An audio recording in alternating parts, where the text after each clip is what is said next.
Biological Code Podcast, a podcast on Germanische Heilkunde.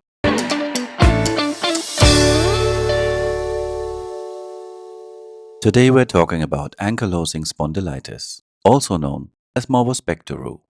Nadine hadn't seen her father Peter for 25 years.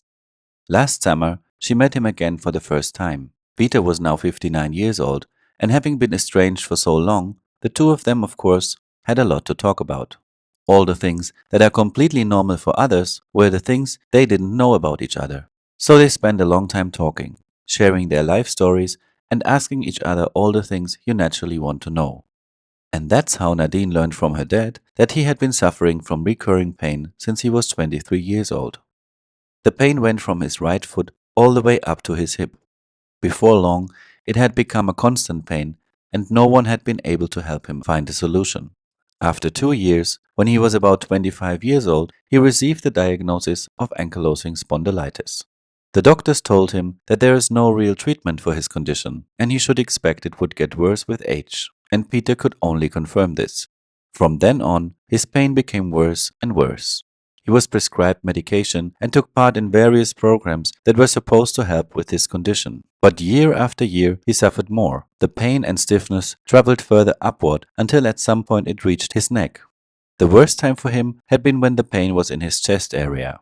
Those had been his worst years. So from the age of 23 until 59, he lived with this pain and with the diagnosis. Nadine was already somewhat familiar with Germanische Heilkunde and was determined to find out what had caused all of this back then. A significant biological special program that causes bone pain for 36 years must be a so-called hanging healing, because Dr. Hammer found that bone pain on a single cycle can only last up to 16 weeks, no matter how long the conflict active phase lasted. Dr. Hammer says in his book Mein Studentenmädchen, page 167, I found out that there is a system in the course of the bone pain. For 8 weeks, the pain comes, growing stronger from the moment of conflict resolution. And for 8 weeks it goes, gradually becoming weaker. That is, it becomes bearable. This worked almost to the exact day. However, only without recurrences and only for the same local area, with the understanding that the pain has a course and a purpose, namely to rebuild the bone. The supposed helplessness and endlessness of the pain is completely eliminated. Every significant biological special program begins with a biological conflict. What makes it different from all other conflicts we have in life is that it was highly acute traumatic, unexpected, and in perceived isolation. Nadine asked her father if he could remember when and where the pain had first appeared. He remembered that very clearly. Back then, the pain started in his right toe and went up the leg to his hip. Peter was right-handed, so Nadine knew he must have resolved a severe self-devaluation conflict on the partner side. When bones are affected, it's always about severe self-worth collapse. Did you perhaps do anything where you kept hitting your right toe against something? Nadine asked. He then shared the following with her. At the age of 23, he was working underground. A few months before the pain first appeared, he had completed further training with the intention of no longer having to do the dirty work in his job. But despite this training, he and a colleague were assigned the dirty work again. The two of them had to lay electrical cables along the walls underground in 6-hour shifts. This work went on for many days. The floor down there was so deep underwater that they had to balance on a steel cable while working. Always, at the end of his shifts, his right leg hurt terribly, especially his foot and hip.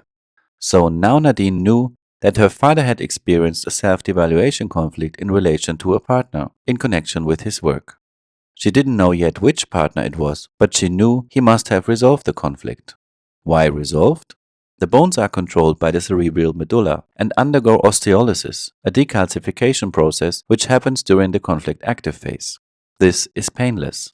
But as soon as the conflict is resolved, the bone begins to recalcify, which causes a swelling of the periosteum, which is a thin, highly innervated membrane around the bone. This process is extremely painful. So during work, he was conflict active, meaning pain-free, and after work, he went into resolution and had pain. Nadine also already understood the content of the conflict, because each bone location corresponds to a specific conflict. For the foot area, it is a conflict such as not being able to walk, dance, or balance, while for the hip, it is not being able to endure something. Nadine now asked her father about the specific work he had to do back then. His answer was, At the time, he had thought that he couldn't endure working in such dire conditions whilst balancing on a steel cable. On top of that, he was absolutely frustrated that he had to do this work even though he had completed the additional training. His hope had been that after the training he would no longer have to do such work.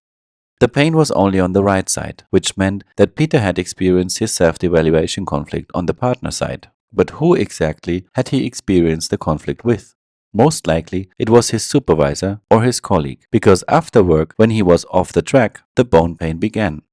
At some point, the supervisor came up with a solution to improve the work situation for the two underground. Now, finally, they no longer had to work balancing on the steel cable, but could stand on a more stable wooden construction. As Nadine listened to her father's story, she asked him if he had ever talked to anyone about it. No, never, he said.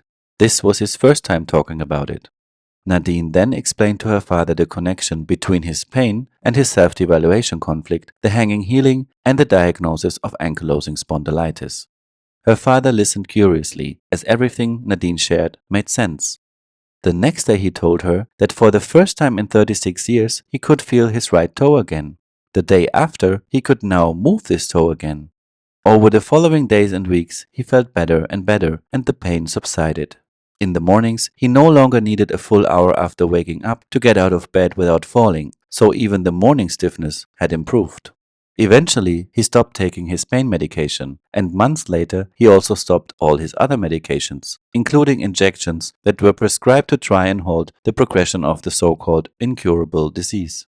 Today, he's very happy to have left all of that behind. He told Nadine that during all those years, he had once met a man who experienced a spontaneous healing. His disease suddenly stopped on its own, and the doctors couldn't explain it. They wanted to examine him thoroughly to find out how this spontaneous healing had occurred.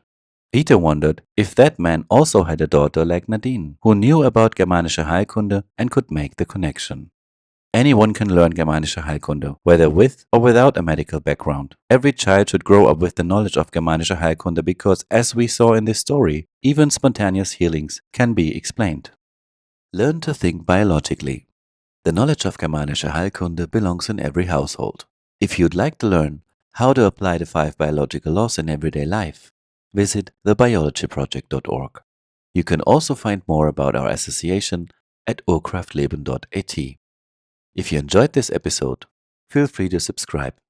We're on YouTube, Spotify, Apple Podcasts, Telegram, and Instagram. Thank you for listening. Until next time.